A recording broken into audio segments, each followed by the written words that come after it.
Okay, Tom, thank you, and good afternoon, everybody. Welcome to the Pennsylvania Horse Racing Commission meeting. Certainly want to note and express appreciation to the commissioners for your service to the commission and your time committed to the efforts of racing in Pennsylvania. So thank you. As noted, we do have a quorum, and further note, the meeting was properly advertised in accordance with the Sunshine Law. By way of notice, the Commission conducted an executive session to engage in quasi-judicial deliberation to be adjudicated at the public meeting, then engaged in attorney-client privilege communication. With that, let's begin here. We have several minutes of prior meetings. We'll take those one at a time, beginning with August 27th. As a housekeeping rule, again, just to note, use your microphone, introduce yourself, please, so the stenographer can capture it. Particularly when we're in a hybrid meeting, if you're speaking online, again, to identify yourself as well, okay? So with that, we have a motion to approve the August 27th meeting minutes. So moved, Rogers. Yeah. Second, Sweetie. We have a motion and a second and discussion. Hearing none, all those in favor of approving the August 27th meeting minutes, say aye. Aye. Those opposed? Any abstentions? Motion carries. Thank you. Next, we have the September 10th special meeting minutes as a work session. Do we have an approval of those minutes? So moved, Allison. Commissioner Allison, the motion. Do we have a second? Second, Sweetie. Second. Dr. Sweetie, thank you. Motion and a second. Discussion. Hearing none, all those in favor of approving the minutes as presented, say aye. Aye. Aye. Aye. Those opposed? Any abstentions? Motion carries. Thank you. And third set of minutes is September 24th meeting minutes. Do we have a motion to approve those minutes, please? So moved, Commissioner Lark. Commissioner Ruddy on the motion, Commissioner Lark on the second. Discussion? And Mr. Chairman, I have approval request with two modifications. The first modification is on page 2, paragraph 5. The revenue 8.185 should be flipped with 8,155,000. And then the second modification would be on page 3, number 6. Add the word with podcast sports shows. Okay.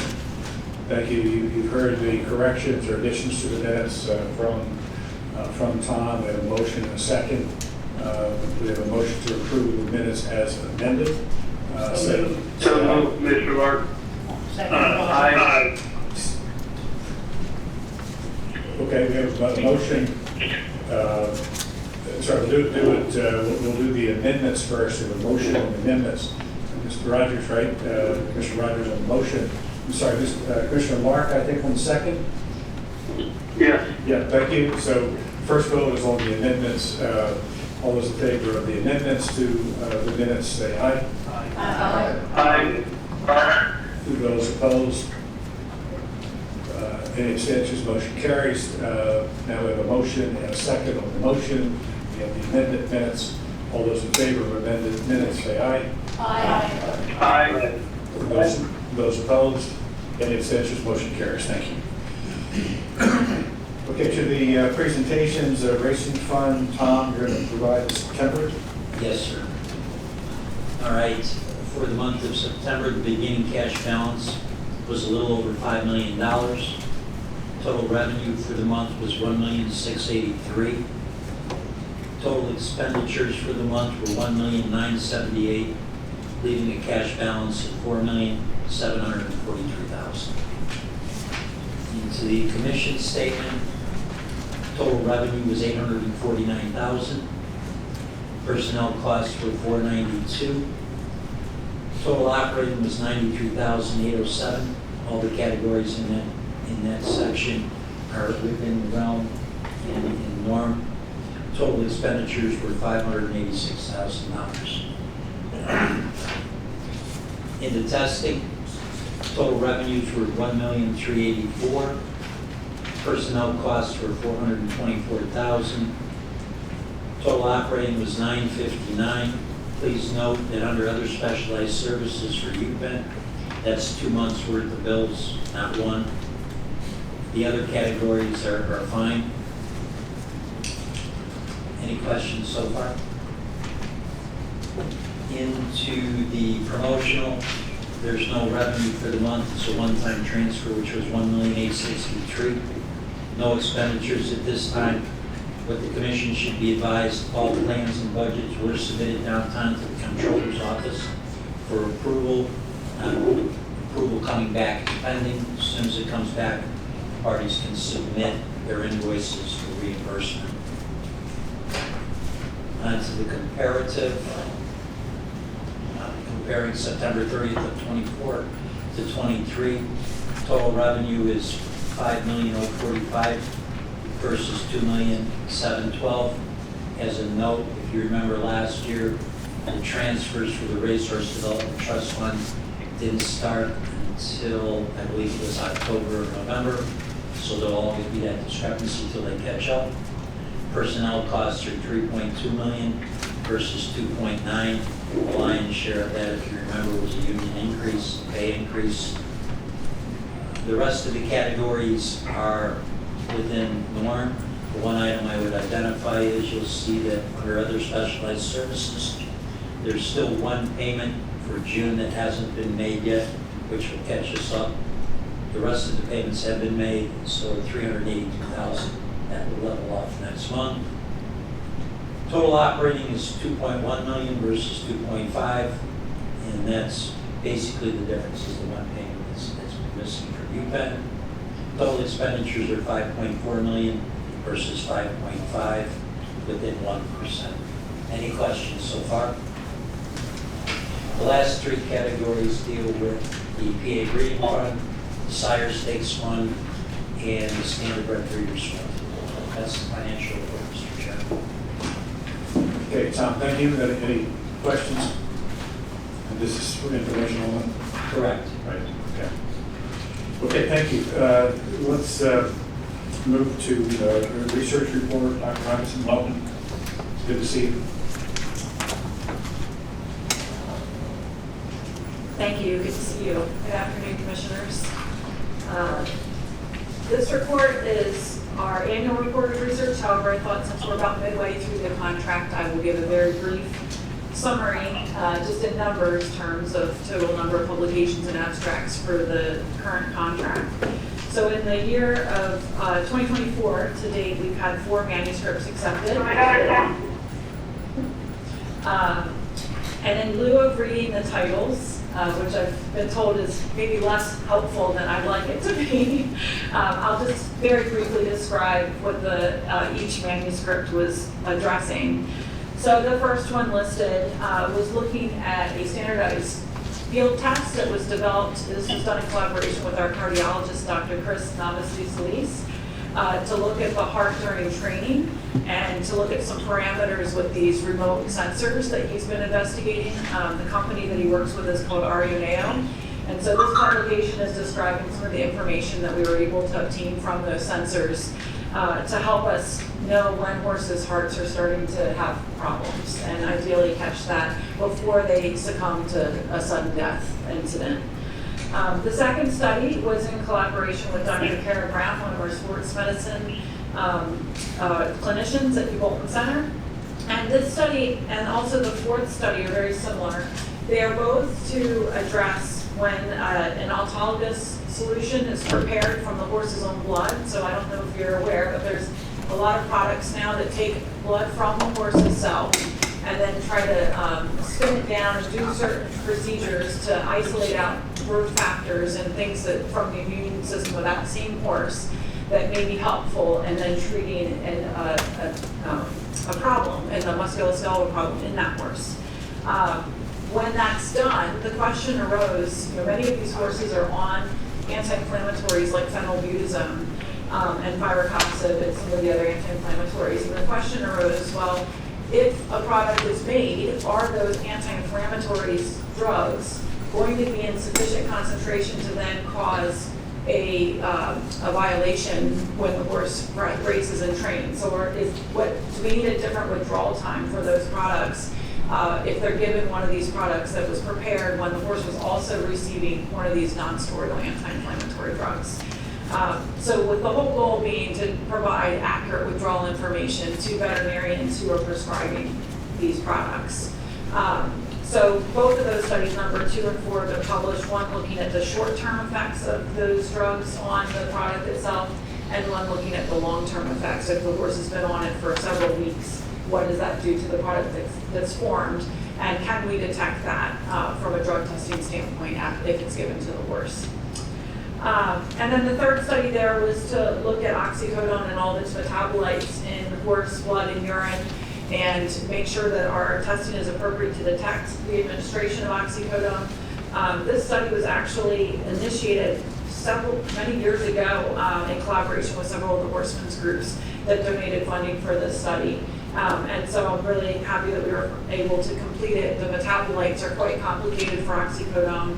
And so now we've got a really well-defined method that's been published to be able to detect both oxycodone as well as all the metabolites in both blood and urine. We also attended 3 conferences in 2024. The American Society for Mass Spectrometry is the one that the chemists go to annually to be sure that they're current with changes in the field for the mass spectrometers that we use.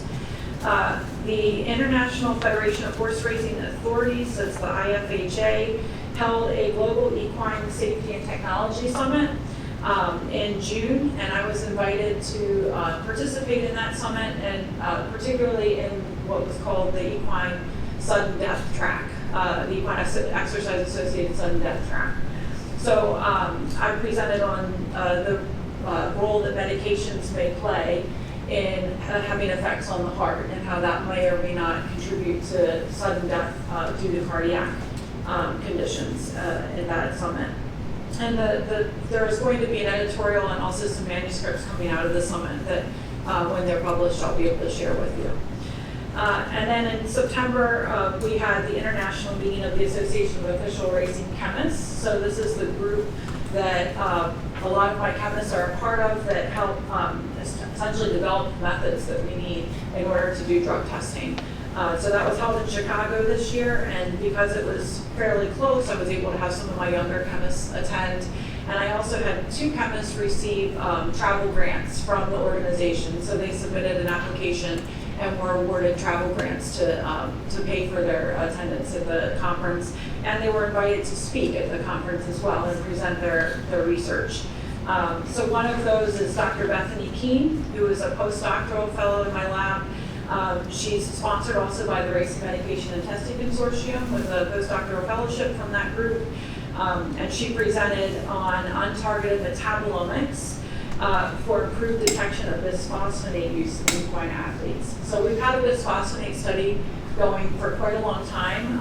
Obviously they are banned in racehorses. They're very difficult to detect. And so the approach that she took was an alternate approach to look for biomarkers of these bisphosphonates. And so she presented some data that showed that our initial data are really exciting and show that she can identify horses that have been treated versus horses that haven't, without looking at just the bisphosphonates directly, by looking at these biomarkers that she's measuring using a metabolomics approach. Dr. Leith McGoldrick was the other person who was invited to present, and he presented on what are called perfluorocarbons. So perfluorocarbons are actually, there's lots of different types that are in the environment. Every one of us have some type of perfluorocarbon in us, but there are some in particular that have been used medically to as oxygen substitutes. So instead of like a hemoglobin or blood product, there are some that can be used as an oxygen doping product. And so Leaf developed a method to be able to detect those using something called GCMS. It's a different type of mass spectrometry that we have, and he presented that at the conference. So this is another type of class of drugs that should not be found in the horse that we developed this method for and can now use for anti-doping purposes. There are also 9 abstracts presented. So abstracts are essentially short research presentations at the various conferences that we attended. So I won't go through all of those. And in summary, at this point, our research covers non-therapeutic substances, therapeutic substances for withdrawal time estimating purposes, biomarkers, and then the biobank, which has also been supported by the Pennsylvania Horse Breeders Association, as well as gene doping. We've published in all of those areas in the last 2.5 years with a total of 14 publications and 27 abstracts presented to date on the current contract. So with that, I will answer any questions. Questions for Dr. Robinson? There have to be questions. So let me go to you mentioned the sensors. Yes. Right, and we had a presentation, I think this is the same sensor, no? Different sensors, okay. There's several out there on the market, if I may jump in. Yeah, please jump in. There's several people that are investigating various wearable sensors, and both humans as well as equine athletes. So there's the Stride Safe system that is being used in New York, and they're looking at using that elsewhere as well. And then the Aria Mayo has specifically a cardiac sensor. So the Stride Safe sensor is looking at horse's stride length and movement.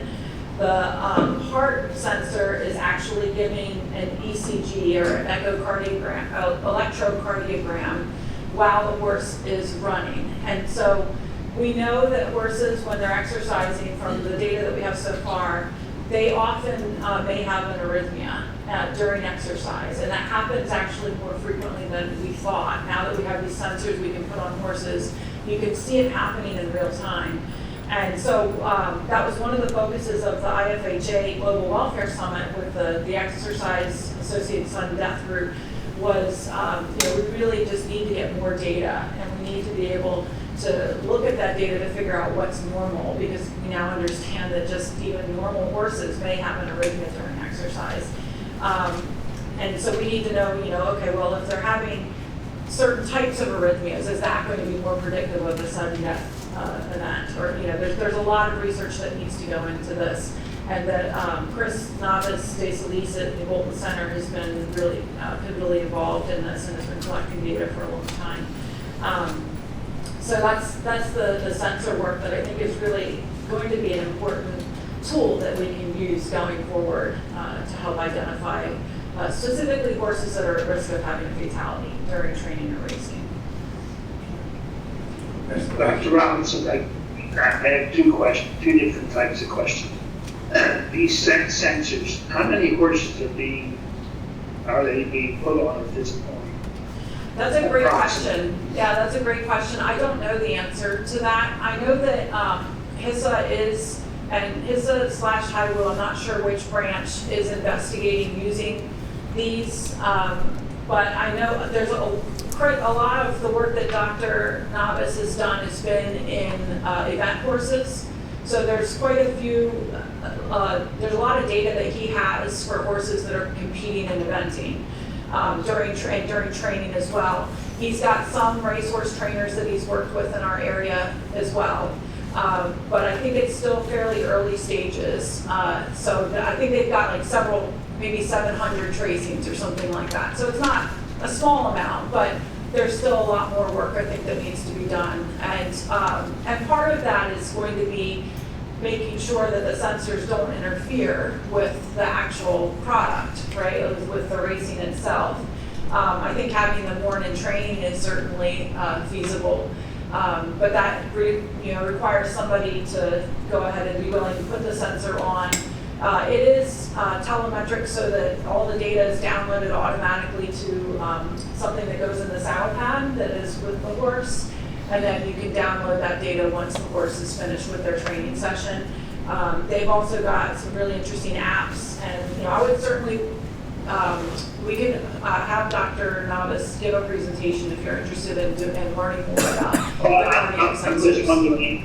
I'm wondering about what would happen if we decided we hit universal at a particular track, if that track was worried about that kind of risk, whether they would, I don't know what the cost is and how many are now being tested, so that was the reason for my question. Yeah, absolutely. I'm happy to give you more information on that. I'm not the primary point person on that, but I can put you in touch with Dr. Navis. Okay. The second part of it, you kind of depended. Right now, when you do research project, it goes through HISA. Is that correct? And they then decide whether or not there's a penalty? Is that what's No. happening? No, that's not correct. The research is funded through our contract with the Pennsylvania Racing Commission, State Horse Racing Commission. So the research is all directly communicated to you and published. They're not a part of the research directly. But if you funded something that would cause a violation, do they know about it? If I find, let me just make sure I understand the question. When you say, what are you referring to? If I find something that would cause a violation? Suppose in your research you find something that can impact the results of the race, where does that get, it gets communicated to the commission, as you said?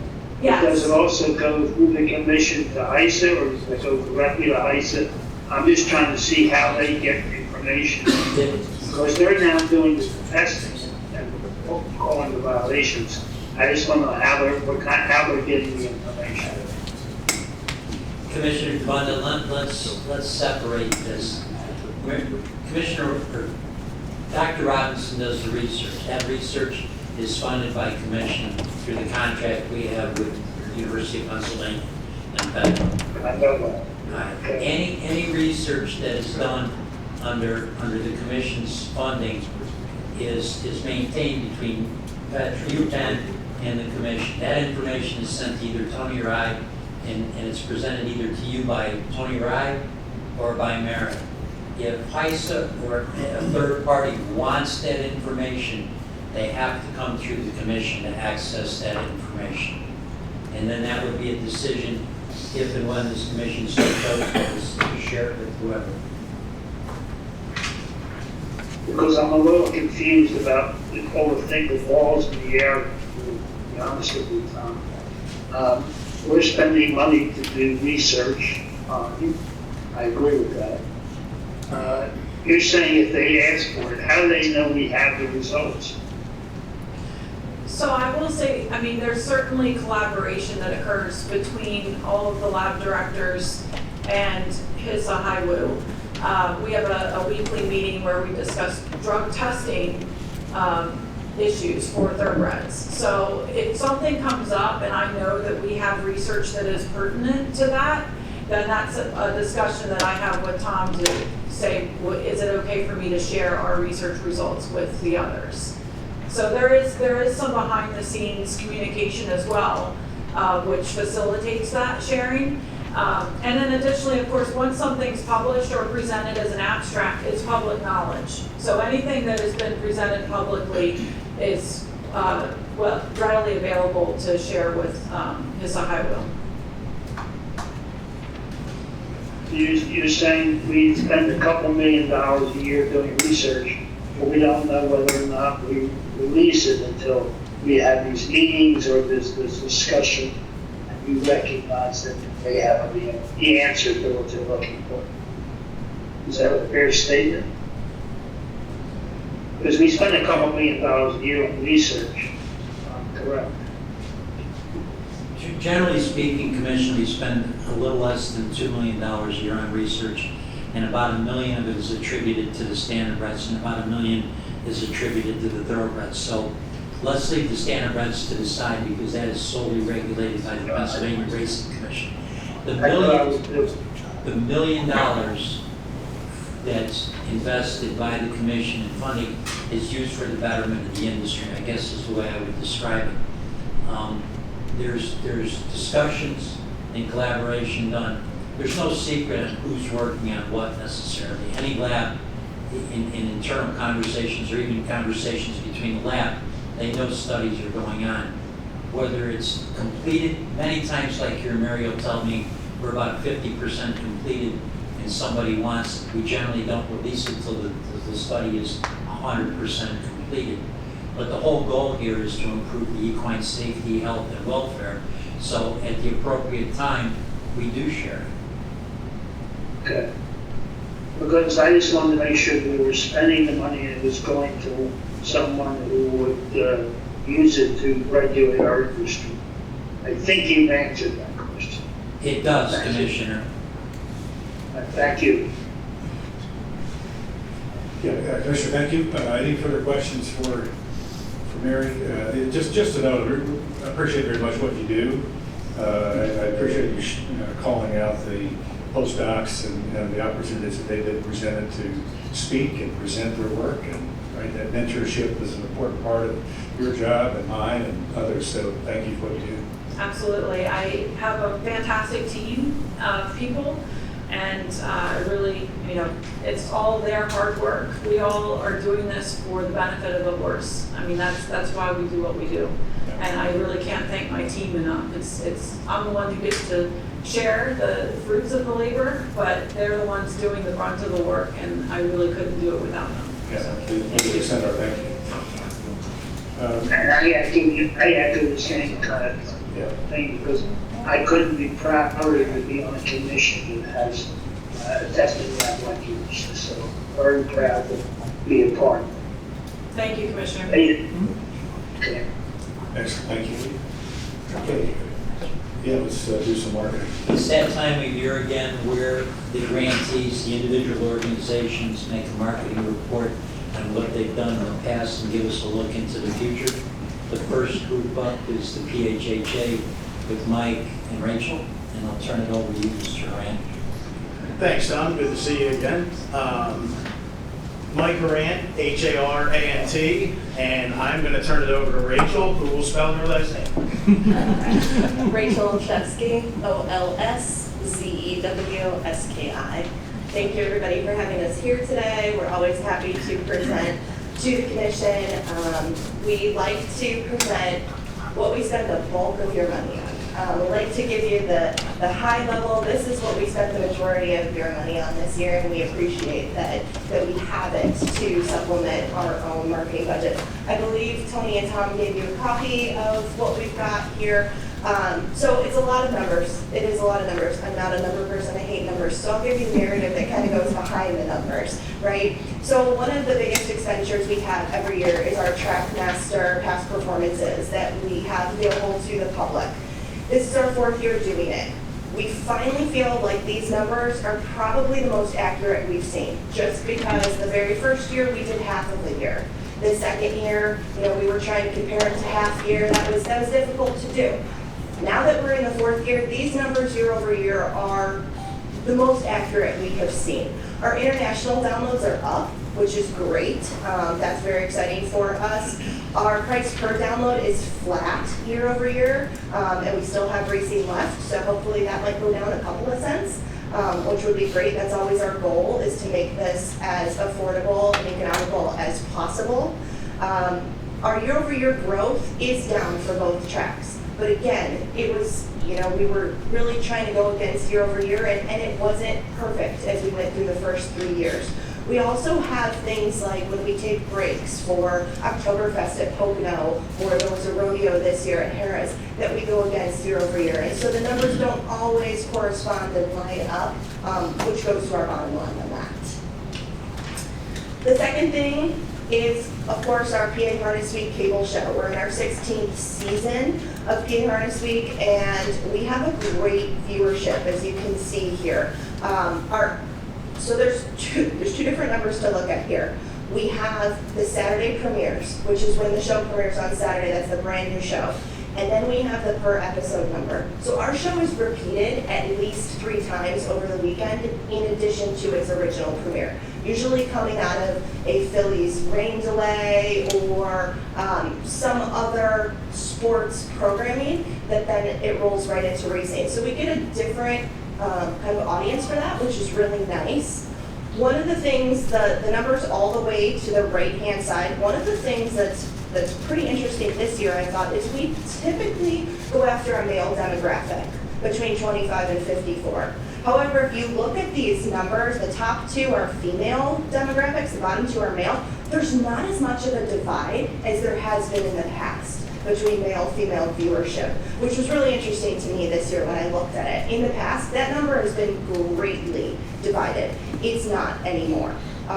Now, these numbers, the male-female numbers, do not add up to the average household numbers because they have to self-report if there's males, females in the house versus just a household number. So that's where you'll look at them and say, wait a second, that doesn't add up, but that's why that's the way it is.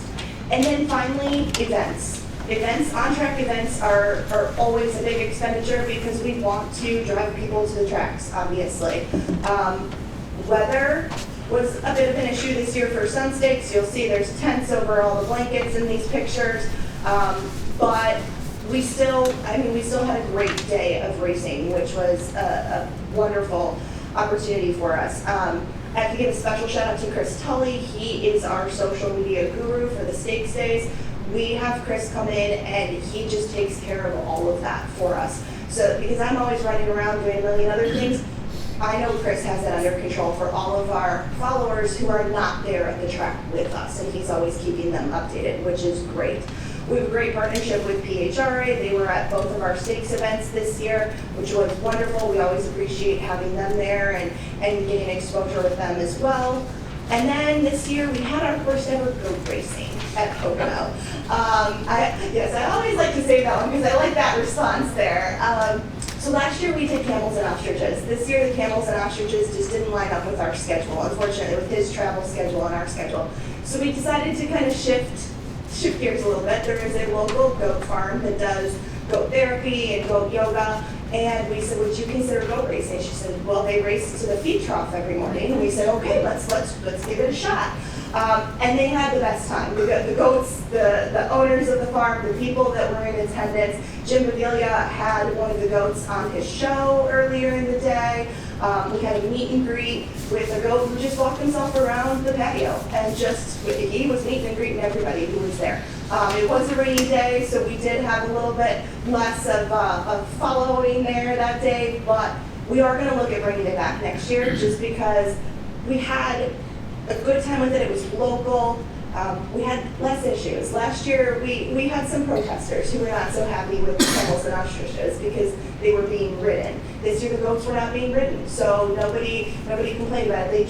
They just took themselves down the track. She now has emus and donkeys, so we may be expanding it a little bit into a couple of different heats of goats, emus, and donkeys. We'll see where that goes, but Buttonhead Farms has a very large following in several states, so that also helped bring some viewership to the track, which was really great about that.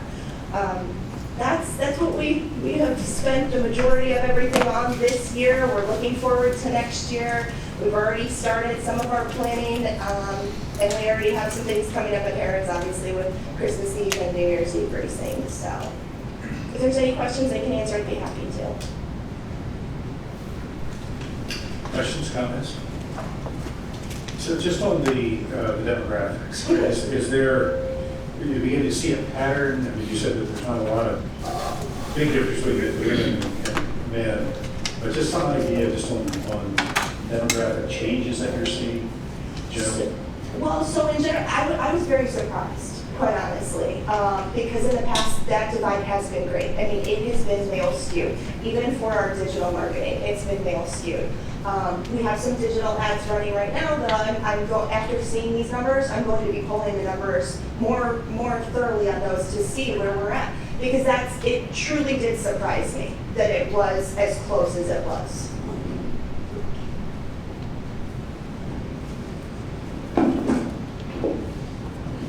Okay, thank you. Other comments, questions? Are you going to have that Christmas Eve event at Harrods this year? So we're actually working right now with Harris to see if there is anything we can do on Christmas Eve. It's a great simulcast day. For a live event, it's tough. New Year's Eve's a little bit easier. Christmas Eve, the live isn't as great. It's a great simulcast day. So we're trying to think of a way to pump that up, if not for the in-house crowd, for the simulcast market. Yeah, I just wondered if you were going to have Sam Beagle back for Scrooge. Oh, that's definitely, oh, that's a given. It doesn't take Christmas to do that. Halloween's just 2 days from now, we got a surprise. You introduced the topic, right? Go ahead. Michael, I have a quick question. If the commission wanted to hear from you, what are your top 3 goals, or top 3 areas to focus for this year, what would you say? Top 3 marketing goals, I think, just the better on-track events, like with the goat racing at Pocono. It's just one of those events that brings a different clientele to the racetrack. Try to incorporate more of that. Find a way at Harris to do that a little bit more. We have family fun days and all that stuff down in Chester. Maybe that's something a little different. And with what I was saying with the Christmas Eve day, you know, look, there's certain days that the simulcast market is huge. And these programs have been a big success. Maybe something to piggyback off the programs for the not on-track customer. Because let's be honest, they're a major clientele to go after too. Third one, I don't necessarily have a third one off the top of my head. We'll go with 2, unless you know. No, I don't have a third one off the top of my head. I'll get back to you. Thank you. Okay, thank you. Thanks for the update.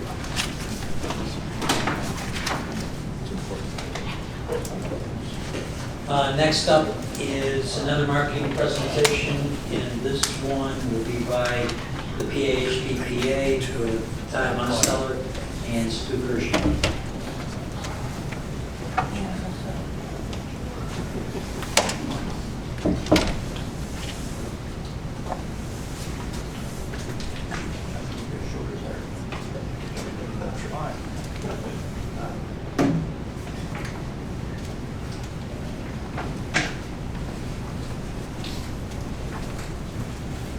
Good afternoon, everyone. Lifetime step in television, fair deal, that microphone on, wouldn't you? You're wrong. So, good afternoon, everyone. My name is Stu Kirschenbaum, the owner, the executive producer of Keystone Films. Stu is spelled S-T-U, much like Rachel. Last name is a bit of a challenge. Kirschenbaum is K-I-R-S-H-E-N-B-A-U-M. We're going to talk a little bit here about what Keystone Films has been doing for the past several years, continues to do, on behalf of the PAHBPA. And that is, simply put, we try to deliver a nuanced branding, marketing, and advertising message. We tell their story, statewide job creation, economic impact, as well as all that's done to keep racehorses safe, healthy, productive, both during and after their racing careers. I'll touch a little bit more on that in a minute. Additionally, we play a small but important role in the marketing and promotion of major race teams. Our creative efforts leading up to both Penn Mile Day and the Presque Isle Masters have helped to generate the 4 largest handle days ever at Penn National, the 4 largest handle days ever at Presque Isle Downs. Specifically, we aim to do what we can to increase handle, with a particular focus on those 2 big race days. In 2024, handle for Penn Mile Day set a Penn National record for the 3rd straight year. In fact, it shattered the previous record from 2023 by 26%. As for Presque Isle Masters, this year's handle also smashed the old Monday record for handle at Presque Isle, in this case by over 30%. So, much of what we do is obviously based on video and television. So, Nicole, if we could play that first video, please, our promo for the 10 mile. Don't miss Penn National's signature event, Penn Mile Night, Friday, May 31st at Hollywood Casino and Penn National Racecourse. There are 2 Pennsylvania-bred stakes, each with a $100,000 purse, plus a $150,000 Penn Oaks. It's all capped off by the $400,000 Grade 3 Penn Mile. Before the races, don't miss our special meet and greet with our guest race caller, Larry Colmes. Friday, May 31st at Penn National. First post, 5 p.m. So in the interest of brevity, I do my best here to not be overly granular and just sort of summarize quickly as best I can these next few things. So talking about the Penn Mile campaign that we did, our broadcast ads, national broadcast advertising, FanDuel TV, FanDuel Racing, and on Naira's show, America's Day at the races. We had banner ads as well as full page ads on the Thoroughbred Daily News site. They've been a terrific partner for us the past several years. We also had some 10-mile discussion on their Riders Room podcast. There were 2 weeks leading up to 10 Mile. That generated over 90,000 views. One of the 2 full-page ads which ran throughout May on TDN, the first ad was aimed at horses, trying to generate nominations for 10 Mile Day, but the second ad was aimed at the public, obviously hoping to generate handles. So this ad you see here on page 2 is aimed at horse players. These ads generated several 100,000 impressions. They're also shared several times by TDN on their social media platforms, which have a combined 230,000 plus followers. We've run ads on Sirius XMs at the races with Steve Bitt, as was the case with TDN, 2 separate ads. The first one aimed at horsemen, the second one aimed at horse players nationwide. We're also a title sponsor of Steve's live coverage, the undercard of Derby Day, nationally from Churchill Downs, again on Sirius XM, worldwide satellite radio. So, getting back to briefly our story and the things that we want to try to accomplish, simply put, we do want to tell our story, and it's vital, I believe, that we be proactive and not reactive. I believe we have a great story to tell. But if we're going to tell ourselves, others who are not exactly our friends, will tell that story and frame it in a way that perhaps isn't entirely accurate, to say the least. So, therefore, as part of the local buys we do, both in Harrisburg and the Erie markets, we also mix in this next commercial you're about to see. It's something we produced featuring Dr. Patty Hogan, and we again are grateful to her, thankful to her for being so generous with her time and allowing us to shoot this video as well as several others with her. But this one discusses, in a 30-second spot, the care that racehorses receive each and every day. So we play the Dr. Hogan video.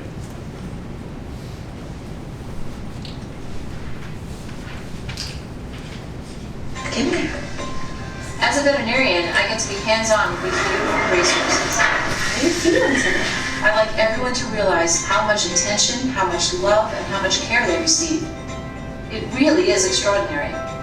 These animals are our livelihood. We depend on them, and they depend on us. Every day, at every racetrack, at every farm. Nothing is more important than the health and the well-being of these horses. Hey, sweetie. Horse racing in Pennsylvania, it's a winner. So again, locally, when we're speaking to the folks in Erie, when we're speaking to the folks in Harrisburg, this is mixed in. This is a significant part of the advertising we're delivering.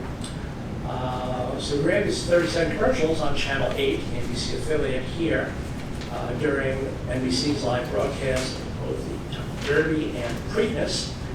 There were streaming ads, Derby and Preakness days, on a number of different platforms. We also had 5-second tags at both the beginning and the end of promos, which was kind of a cool thing, because what NBC Sports does is they produce these very, very well-produced 20-second promos for the Derby and for the Preakness.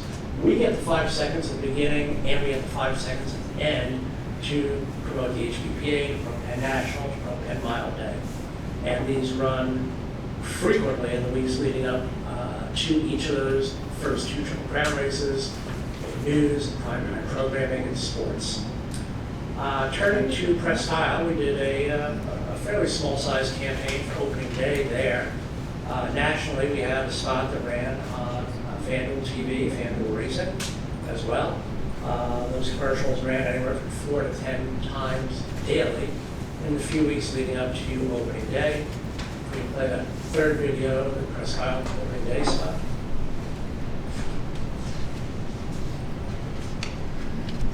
Spend your afternoon at Prescott Downs. The track is back for our 2024 season, May 20th through October 24th. Daytime racing every Monday through Wednesday afternoon with a special holiday card Thursday, July 4th. First post at Presque Isle Downs is 3 p.m. Enjoy the sunshine and don't miss the excitement of live racing at Presque Isle Downs through October 24th. Presque Isle Downs, Erie, Pennsylvania. For more, go to presqueisledowns.com/racing. So that ad, along with the Dr. Hogan ad you saw a few minutes ago, are mixed in. They played on the NBC affiliate, the ABC affiliate in Erie. The NBC affiliate ran over 150 times. We had over 100 airings on the ABC affiliate. Much of this occurred again during prime time, during news, and during sports. And the other campaign we did on behalf of Presque Isle is, of course, for the Presque Isle Masters. Yeah, we play that fourth video clip, please.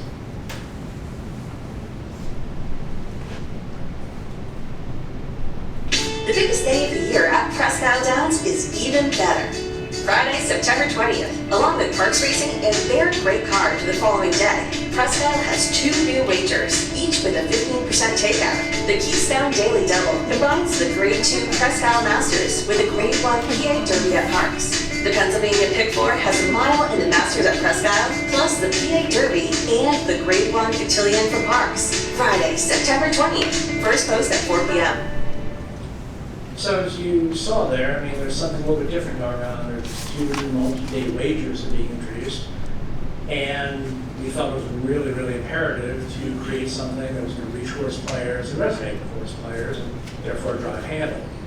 Our ad ran on America's Day of the Races, which is the New York Racing Association national telecast. It ran throughout closing weekend at Saratoga, as well as opening weekend at the Belmont and Aqueduct meet. Again, FanDuel TV, FanDuel Racing. And something new we did here is we began a partnership with DRF.com, the Daily Racing Forum. And on the bottom there, page 4, you see this ad that was part of an email blast sent out by the Racing Forum Thursday, September 19th, the night prior to the Presque Isle Masters, to over 172,000 people on their email list. That also went on social media to their more than 190,000 social media followers. There's a banner ad that ran both on DRF.com and elsewhere through September 20th. What we did is we created a special landing page for the PAHBPA website. If you click on the ad, it took you there, gave you all the information about the day, as well as the 2 events. We also had a very significant value-added benefit for advertising with DRF, because on Friday, September 20th, at the very top of their homepage, there's a link to free past performances for the Parks and the Presque Isle races, which comprise the Keystone Daily Double and the PA Pick 4. And the next page has what you saw when you clicked on that. They're giving you the information about what races are included. They're talking about the low takeout. And very simply, click here, and at no charge whatsoever, you're getting the past performances for those 2 new wagers. In terms of what happened locally in Erie, all 4 of the Erie network affiliates aired our commercials during the opening 2 weekends of the NFL season, in particular Buffalo Bills, Pittsburgh Steelers, and Cleveland Browns games. It ran also on Monday Night Football. It ran on all the NFL pregame shows. And it also ran on 2 Major League Baseball games on Fox. So we're trying to raise awareness locally. We want to get people out to the racetrack. But nationally, we want to reach people, do, again, whatever we can to drive handle. One other thing locally, through Erie.com, our ad ran as we get pre-roll, banner ads, as well as streaming ads throughout the Erie market. All right, finally, we also manage HBPA's social media platforms. We continue to see increased engagement here on X, on Facebook, and on Instagram. Our followers have grown anywhere from 7 to 9% on those 3 platforms. And along with social media and regular email blasts we send out to the HBPA membership, the PHHA website, which we took over several years ago and rebuilt from the ground up. And we manage on a daily basis. That too remains a central part of our overall communication strategy. So, as I said, to sum it up, the bottom line is, we want to drive engagement. We want to get people interested, particularly on these two big race days, and do whatever we're capable of doing to drive handle those two big events. So thank you for your time, very much appreciated, and happy to take our questions if folks may have. Stu, thank you. John? You're good. We do that. Okay. I said we do that. So let me ask you a question, much like before, just in demographics, right? So who is the, you see a shift in the demographic, the primarily male, is there a gravitation to more of a balance? Yeah, the people who are buying our product do tend to be male, middle class, middle age, excuse me, possibly older. On social media, we're seeing a bit of the opposite. We're seeing not quite a majority, but almost a majority of our followers are 45 and under. It's a slightly higher female demographic there. But in terms of who are, the consumers are actually stepping up to the window, for lack of a better way to phrase it, that continues to be a male-dominated demographic. I would like to add to that. My 28-year-old daughter, who lives in Chicago, actually commended me on my social media, which Stu does, and I have no knowledge about. So at age 28, that's how they communicate, that's how they get their news. So I was very happy for her to reach out to me without me calling her, and I can guarantee you it went where it needed to go. Any further questions, comments? If not, thank you. Good to see you. Thank you. Okay, on the administrative actions. Two separate motions, Mr. Chairman. First motion is to approve the simulcast calendars for November 2024 for the harness tracks for Harris, Philadelphia, Mohegan Sun, Pocono, and the Meadows. Tom, thank you. We have a motion to approve the simulcast calendars for the harness tracks. I make such a motion. Recognize your own motion. We have a second. Second, Sweeney. Dr. Sweeney, thank you. Motion second. Discussion on the motion. Hearing none, all those in favor of approving this motion say aye. Aye. Aye. Those opposed, the same sign. Any abstentions? Motion carries. Thank you.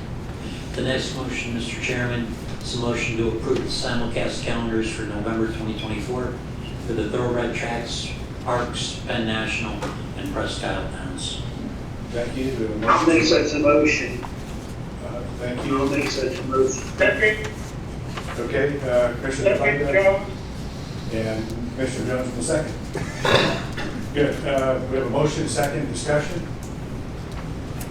Any discussion? Hearing none, all those in favor of approving the simulcast calendars for the Thoroughbred tracks, say aye. Aye. Aye. Aye. Those opposed, the same sign. Any abstentions? Motion carries. Thank you. Okay. Council. Thank you, Mr. Chairman. George Augusto, on behalf of the Commission, AUGUSTM.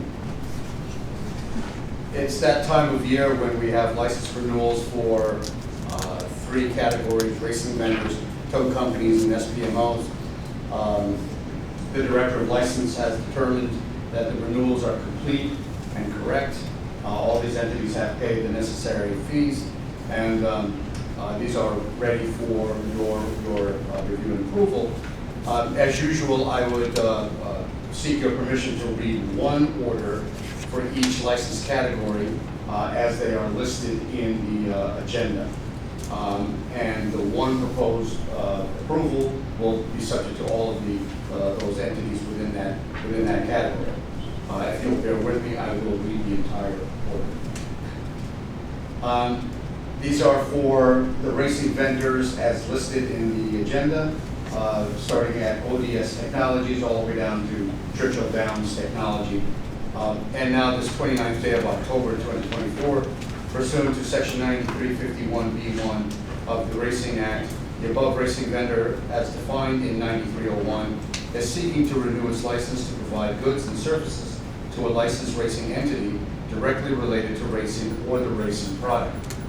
Pursuant to Section 9358 of the Act, this racing vendor license is valid for a period of 1 year, commencing January 1st, 2025.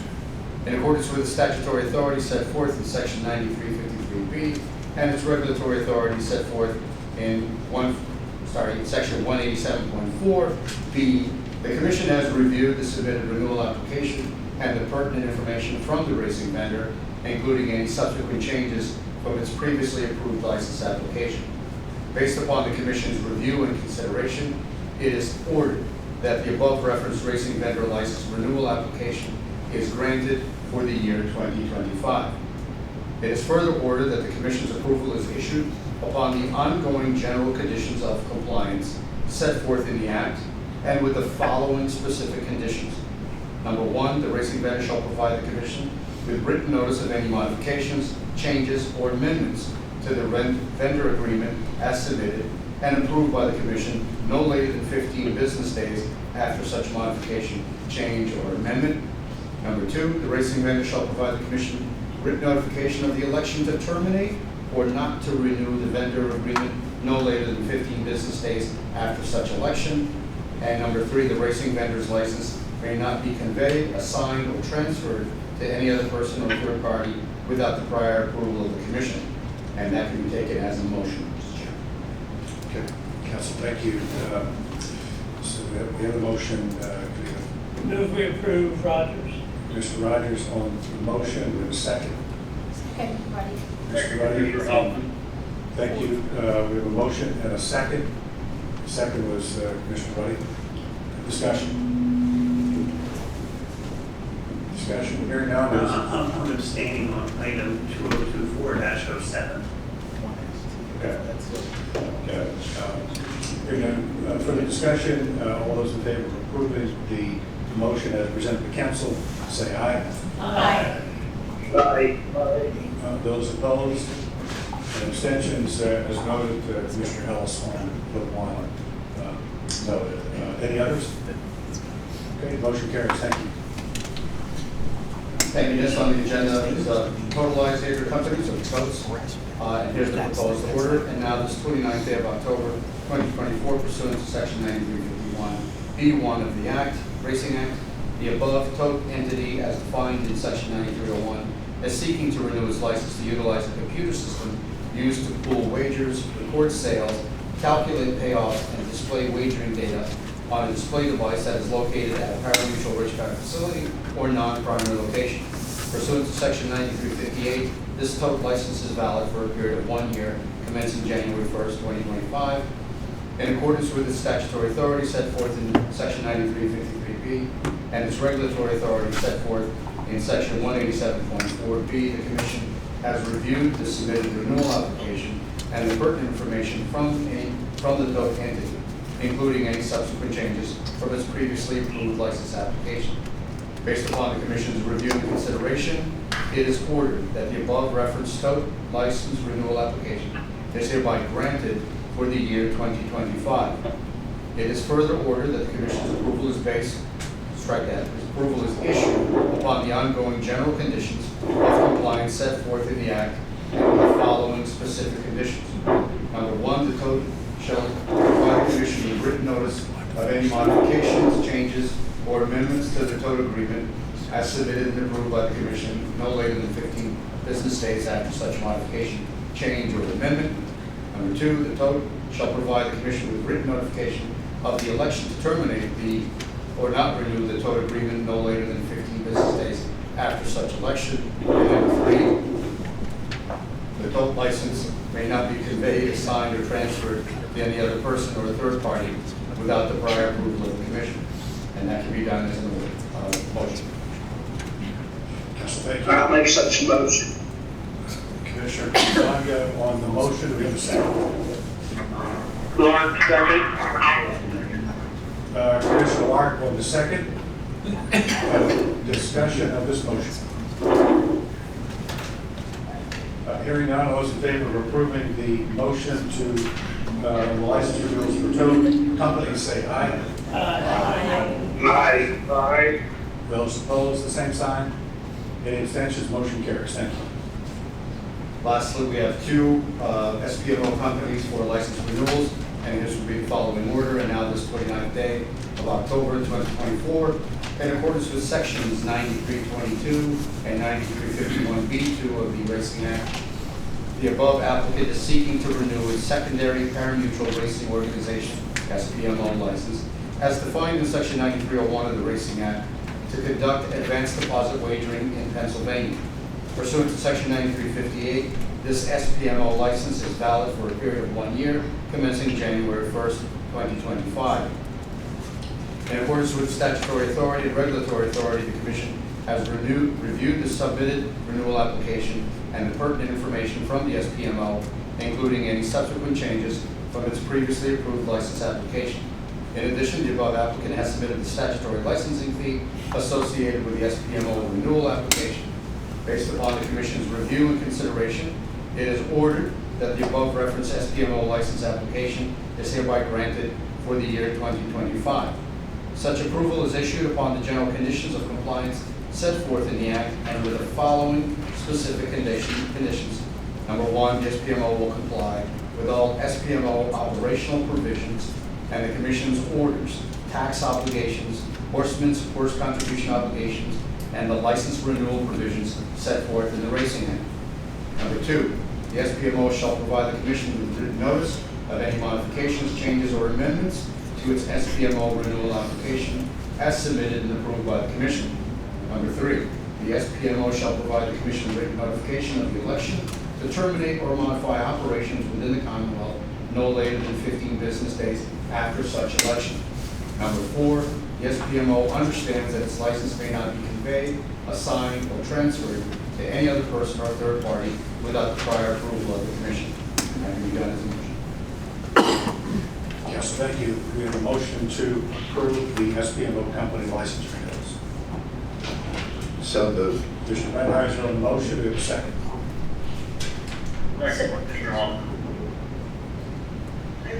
Second. Commissioner Hoffman, thank you. So we have a motion and a second. Discussion on the motion. Hearing none, all those in favor of approving the SPMO company's renewals, license renewals, say aye. Aye. Those opposed, the same sign. Any abstentions? Motion carries. Thank you. Thank you, Chair. Okay, Tony? Thank you, Mr. Chairman. Again, just a reminder for those online, please spell your name when called on. We'll start off with Meadows, Alicia, Scott. Hi, Tony. Thank you. Scott Lisha, SCOTTLI, S as in Sam, HIA, Director of Racing at the Meadows. October, we had actually a kind of a busy month. October 5th here was a Saturday, no racing, but it was our second year for hosting a Walk for the Cure with the Alzheimer's Foundation. I would say there were 150 to 200 people that came out, as well as 10 to 15 vendors that we had on the apron, or the Alzheimer's Foundation had on the apron. They came out, they celebrated the event and all the effort to try and go and find a cure. And then everyone's walk on the racetrack, that was their walk. The people really seemed to enjoy it. Big thank you to the horsemen. We did close the track down a little early that day for training, but it was a well-attended event, and it's grown from the first year, so hopefully we can continue to do that. Then on October 11th, we had Friday night racing, and we had, and I apologize if I missed anything, our fair finals. The MSOA, as part of the evening, put on part of a family fun evening with face painters and balloon artists. They had the performing group of Dan and Gallo were here, which were very well received and created a nice atmosphere out on the apron. In conjunction, we celebrated Pink Out that night with the American Cancer Society, and the property here will be donating over $30,000 to them when it's all said and done, from things from the casino, as well as things that were sold that night out on the apron, donations from different organizations, everybody here was involved, so it was great. We also, that evening, as part of Fair Finals, had some local 4-H students out. They brought some of their animals. We had a pig, there was a lamb, there was a goat, there were some rabbits, there was a horse. Very nice. They participated part of the evening, along with the Washington County Fair Queen and Princess, who presented all the trophies that night, and they helped with the start of all the corgi races that we had. We also had corgi races that evening, and a pinkest puppy contest. And just a little sidebar on that, it's kind of ironic.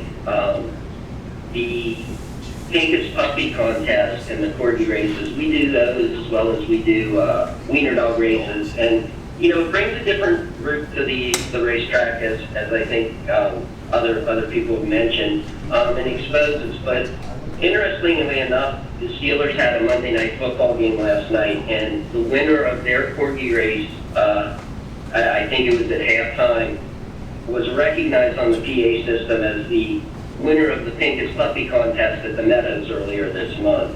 So there were about 60,000 people in attendance. So those kind of things, sometimes they work out really good and sometimes they don't. But we could probably field the whole card, corgi races and wiener dog races if we wanted to.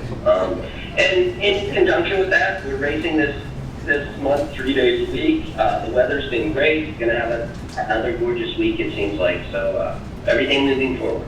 And that's all I have.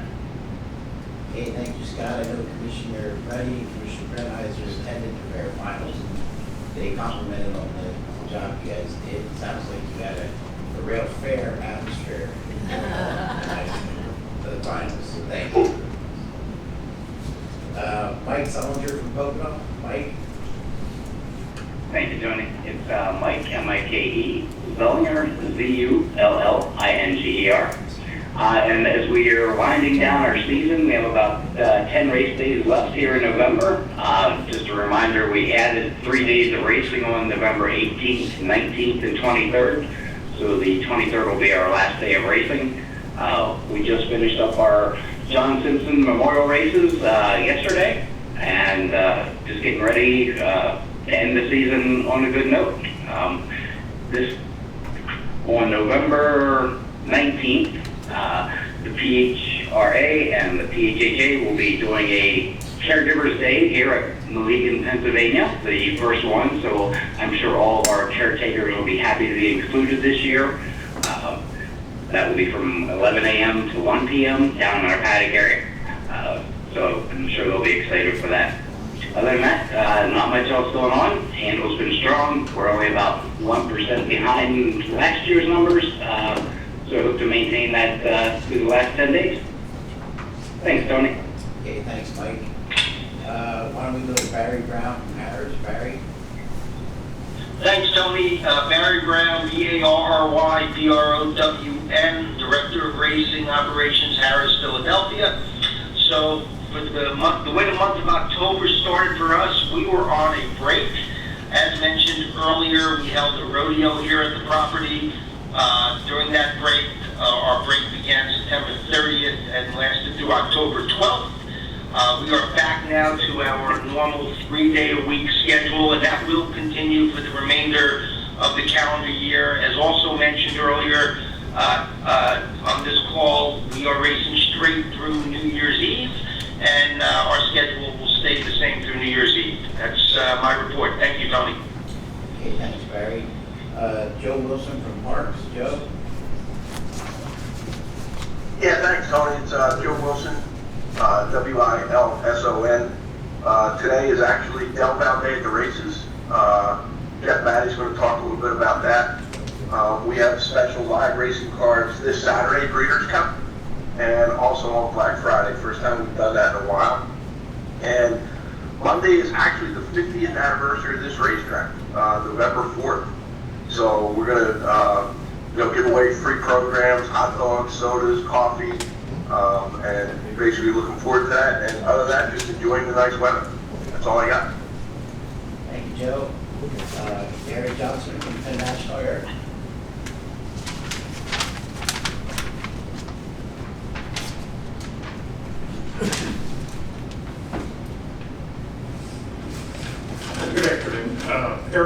JRIC, Johnston, JOHNSTON. We're very excited to be back racing. We had a 7-week hiatus there through September, the first 3 weeks in October, and we kicked off our opening weekend last week with our Pig Out event, which is a day that we run. We collect money for the Pennsylvania Breast Cancer Coalition, and we made a donation to them for $10,000 from the proceeds from what we call Tito's ticket in, ticket out, change tickets. So, whatever, all the small change that doesn't get paid out through one of the self-service terminals, a lot of people will drop them into the collection box. So between that and some other efforts through the track and the casino, we gave them $10,000. Moving into November, on November 8th is our Penn Heroes night at the races. Penn Heroes is a special division of our customer fan base that goes for first responders and veterans and active military duty. So we will be donating over $10,000 or over $100,000 on Penn Heroes night to the Veterans Association of Pennsylvania, and another, I think it's $15,000 to the local fire department, Granville Volunteer Fire Department, for their assistance through the course of the year with our concert series. We appreciate their service. Other than that, we are vigorously negotiating with our Pennsylvania HBPA to come up with some race dates and get a plan for next year. And I'm sure that we will come to a conclusion here very shortly, and we'll have our application in by the next meeting. Any questions? All right, thank you. Thank you. Matt Ennis from Presque Isle. This is Matthew Ennis, M-A-T-T-H-E-W, last name E-N-N-I-S, Senior Director of Operations at Presque Isle Downs. We just wrapped up our 76-day meet here for 2024, slightly down from prior year, but still a success in our eyes. As mentioned, our late September Masters Day, along with Joe at his track, we performed very well. We shattered our record handle, so win-win, I think. Look forward to potentially working with Joe again on this next year. We are still training until Halloween. That'll be the end of it, and I'll be keeping the backside open until November 4th, Monday, for our horsemen, and they will be departing until next April. That is my report. Tony, thank you. Okay, thank you, Matt. We have both Mike and Sam. When you guys can take it, PHHA. Mike Harant, H-A-R-A-N-T. Just want to add one thing that Barry failed to mention. This Friday, November 1st, we will be racing at 2:30 due to Breeders' Cup. It's our annual late afternoon, so if you're in the Chester area, feel free to come on over and enjoy some simulcast and some live racing. Thanks. Thanks, Mike. Not sure if we have, from the MSOA, if we have Donnell Mock or Lisa Donnell. Either one of you guys?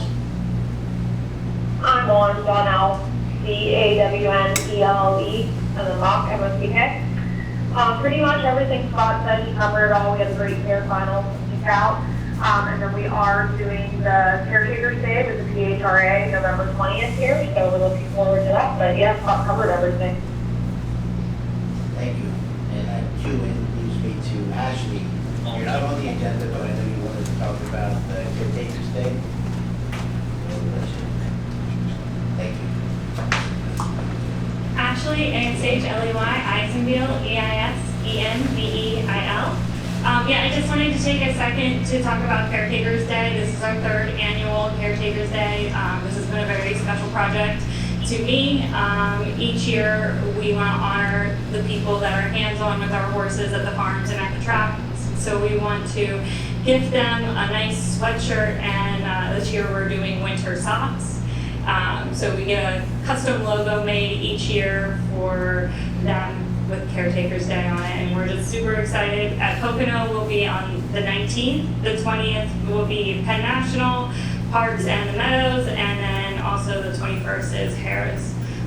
So we're excited to be at almost all the racetracks this year, since we're doing it now in November instead of December. That's it. Okay, thank you, Ashley. Todd Mostow, Todd, do you have anything? No report. Jeff Matty, ETHA, Jeff.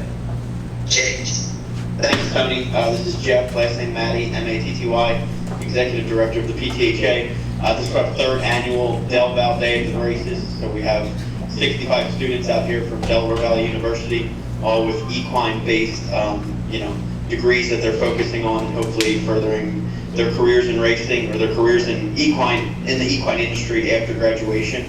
Like I said, we have 65 students currently in our cotillion room, and this is a joint venture with Parks and Joe Wilson. So we're proud to offer 5 scholarships, the first 5 races on our card today.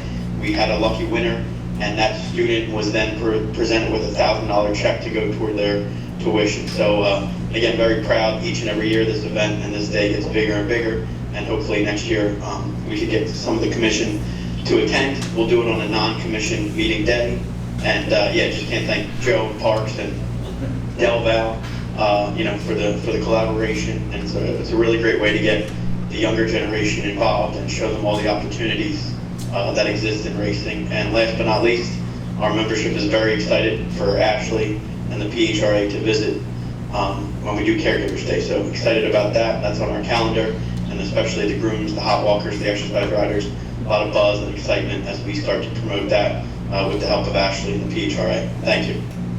Okay, thank you, Jeff. We'll go to the Standardbred Breeders. Mike or Jim Simpson, I know you guys are busy. You got the sale coming up. Do you want to elaborate any on the sale next week? Mike?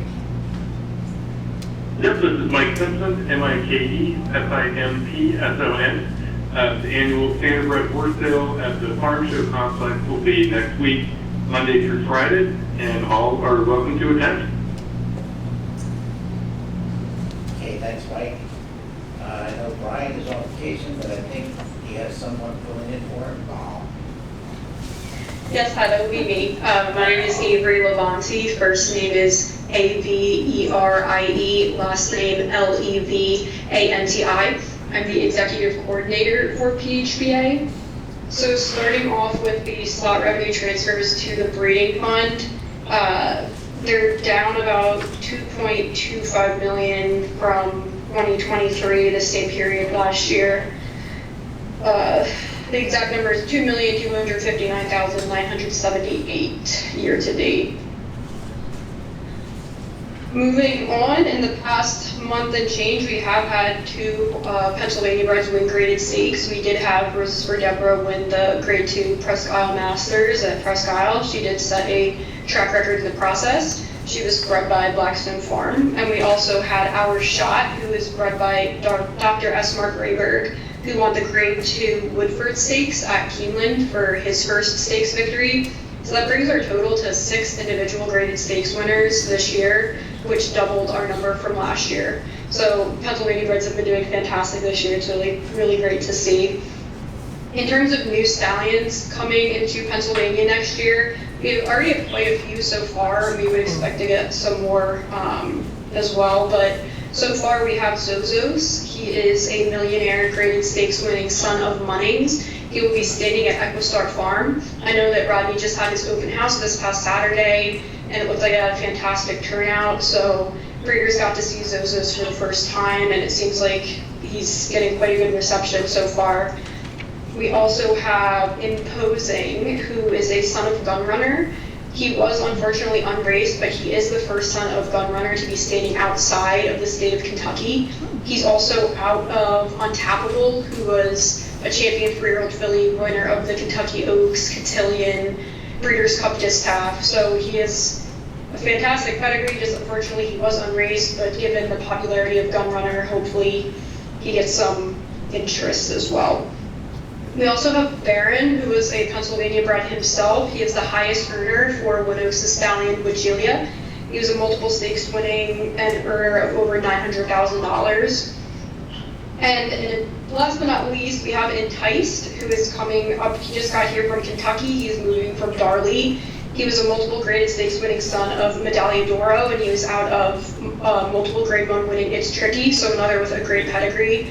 So super excited to be able to get a horse like that. He will be staying at Mountain Springs for Rich Miller. He was purchased by Ralph Santella, who has Ultra Championship Racing. So, I mean, we already have quite an impressive list of stallions coming in, and we would, like I said, we would expect some more as well. For the November issue of the Mid-Atlantic Thoroughbred, we featured Uptown Charlie Brown reaching $10 million in progeny earnings, which is quite the accomplishment. And we also recently announced our Pennsylvania Yearling Show, which will be happening for the first time in 2025. We're still working out a lot of the fine details, but we did just come out with an initial announcement stating that it will be on Saturday, June 21st of 2025. It will be happening at the Brandywine Polo Club in Toughkenneman, PA. It's a great venue. I mean, they have stabling for us. They have a great enclosed arena that we're going to be able to show the horses. We're going to have 4 different classes for PA sired and non-PA sired males and fillies.